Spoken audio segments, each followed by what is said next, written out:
안녕하세요. 5월 2일 금요일 방배동교회 이성진 목사입니다. 우리는 사랑하도록 부름받은 인생이지요. 오늘도 만나는 모든 이들에게 사랑을 전하는 하루가 되시길 빕니다. 오늘 묵상 본문은 누가복음 9장 57절에서 62절 말씀이고요. 제자의 길이라고 하는 제목으로 말씀 묵상 나눕니다. 9장 57절에 보면 길 가실 때에 어떤 사람이 여짜오되 어디로 가시든지 나를 따르리다. 예수님의 제자들은 다양한 사람들이었잖아요. 가장 많았던 어부 출신부터 독립운동을 했던 열심당원, 또 로마를 위해서 세금을 걷던 세리까지 정말 다양한 사람들이 모임이었습니다. 그리고 그들은 툭하면 다퉜지요. 누가 더 높은 자리에 올라갈까 이 생각으로 늘 다퉜어요. 참 묘한 사람들입니다. 예수님을 무슨 생각을 하며 따라다녔을까요? 우리도 자칫하면 제자들의 이런 마음으로 예수님을 따라가기가 쉽지요. 어떻게 하면 저 높은 자리에 올라가고 어떻게 하면 더 부자가 될 수 있을까? 천국과 구원은 관심도 없이 세상에서 성공하는 길만 찾아다니기 십상일 수 있습니다. 그런 제자들과 우리들에게 주시는 하나님의 말씀이 오늘 본문에 있습니다. 57절에 보시면 어떤 사람이 예수께 말하기를 나는 선생님이 가시는 곳이면 어디든지 따라가겠습니다 했어요. 예수님과 제자들이 어느 마을에 들어갔어요. 예수님이 능력으로 병을 고치고 사람들이 따르는 모습이 이제 보기 좋았던 모양입니다. 어떤 사람이 예수님을 따르겠다고 제자로 받아달라고 간청을 하는 것입니다. 이 사람은 마태복음에서는 율법학자라고 그렇게 표현되어져 있는데, 근데 예수님께서는 사람들의 마음을 읽는 능력이 있으셨잖아요. 부자가 예수님을 찾아오면 내가 가진 것을 다 팔고 나를 따르라고 그렇게 도전하셨죠. 자신을 함정에 빠뜨리려고 온 사람들의 마음을 읽으시고 또 그 사람을 도리어 함정에 빠뜨리시기도 예수님 하셨습니다. 주님은 우리의 마음을 이미 다 아시는 분 아니겠어요? 그러니 우리가 하나님 앞에서 속이지 말고 우리의 온전한 마음을 고백할 수 있기를 바랍니다. 예수님께서는 이 율법학자가 예수님의 능력과 멋진 모습만 보고 따르는 것을 아시고 이렇게 말씀해요. 58절에 보시면 여우도 굴이 있고 하늘을 나는 새도 보금자리가 있으나 인자는 머리 둘 곳이 없도다. 예수님은 참 솔직하게 이 율법학자에게 말씀해 주셨어요.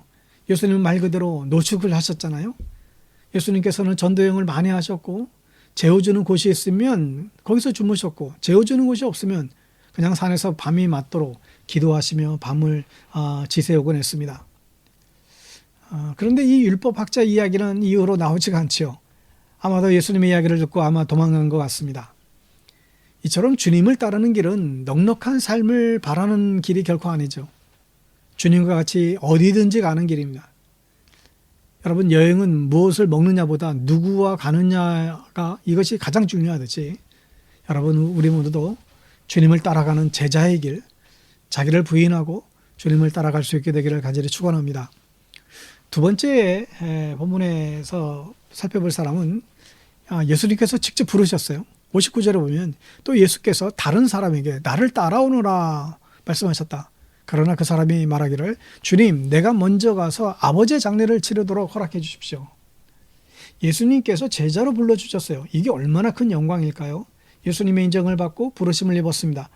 그랬더니 이 사람이 엉뚱하게 이런 핑계를 대는 것이죠. 아버지 장례식을 치르고 오게 해달라. 이건 당연히 허락해야 하지 않겠습니까? 부모의 장례식보다 중요한 게 어디 있을까요? 그런데 예수님이 이렇게 대답합니다.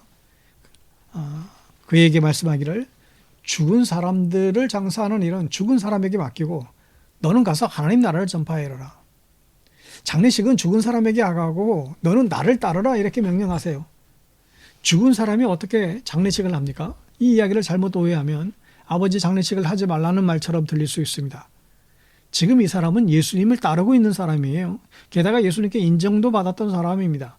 자기 아버지가 돌아가셨으면 어떻게 장례식을 안 치르고 예수님을 따라다니겠어요? 지금 이 사람의 아버지는 지금 돌아가신 상태가 아닙니다. 아마 이 아버지가 나이가 드셨거나 건강이 좋지 않을 수는 있겠지요. 그래서 이 사람은 핑계거리로 아버지를 지금 둘러대고 있습니다.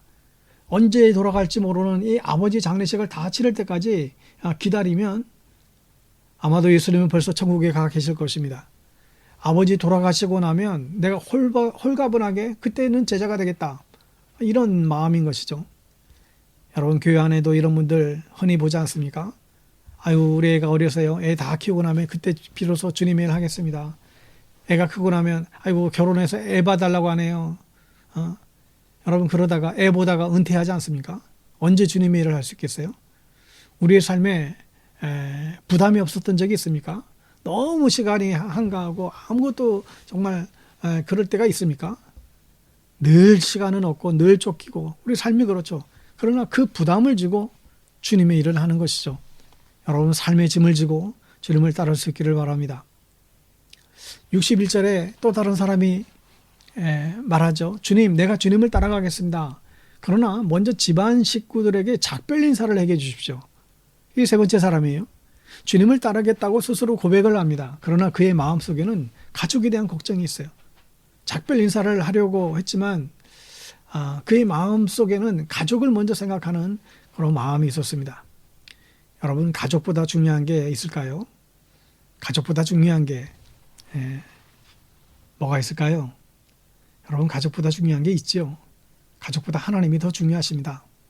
여러분 이건 절대로 어떤 경우에도 잊지 마셔야 됩니다. 하나님이 제일 중요해요. 가족을 먼저 생각하다가는 가족이 우상이 되어버릴 수 있어요. 이걸 조심하셔야 됩니다. 가족을 사랑하지 말라는 얘기가 아니에요. 자칫하면 가족이 우상이 될 수 있다는가요? 하나님보다 우선하는 게 그게 우상이잖아요. 사이비 이단들이 가장 좋아하는 말이 있잖아요. 가족을 등지라고. 사이비 이단을 믿으면 종교가 다른 것이 아니라 이 종교를 같이 믿지 않으면 가족이 다 깨어져 버려요. 그래서 이런 말을 하는 거예요. 늘 이단들이 이 말을 예수님 이걸 잘못 인용하죠. 예수님도 가족을 버리고 하나님의 일을 3년 동안 하셨다고 그러면서 가족을 다 버리고 자기네 집단에 들어와 살라고 그렇게 유혹을 하곤 합니다. 여러분 그러나 사실 예수님은 그렇지 않죠. 예수님은 베드로도 그렇잖아요. 자기 장모님 아프시자 예수님 모셔가서 신방 가서 그 장모 고쳐주곤 했습니다. 이건 포기할 일이 아니라 같이 해야 하는 일이에요. 여러분 가족을 버리지 마세요. 예수님이 절대로 가족을 무시하지 않으셨어요. 예수님을 따르면서도 우리의 가족을 돌볼 수 있는 것 최대한 우리가 돌봐야 됩니다. 다만 예수님은 지금 3년밖에 없는 이 공생의 사역의 기간, 지금 자기에게 남겨진 시간이 3년의 시간밖에 없기 때문에 이 사역의 시간에 지금 집중하고자 하는 것입니다. 그리고 이 제자들에게도 집중하기를 원하시는 것이죠. 그래서 62절에 보면 예수님이 이렇게 말씀하세요. 누구든지 손에 쟁기를 잡고 뒤를 돌아다보는 사람은 하나님 나라에 합당하지 않다. 쟁기를 잡고 뒤를 돌아보면 어떻게 되겠어요? 제대로 밭을 갈 수가 없죠. 여러분 가족에 대한 염려를 내려놓으십시오. 염려는 내 영혼만 병들게 할 뿐이죠. 그리고 밭을 제대로 갈 수도 없습니다. 가족들의 문제를 하나님께 맡기고 기도할 수 있게 되기를 축원합니다. 샬롬.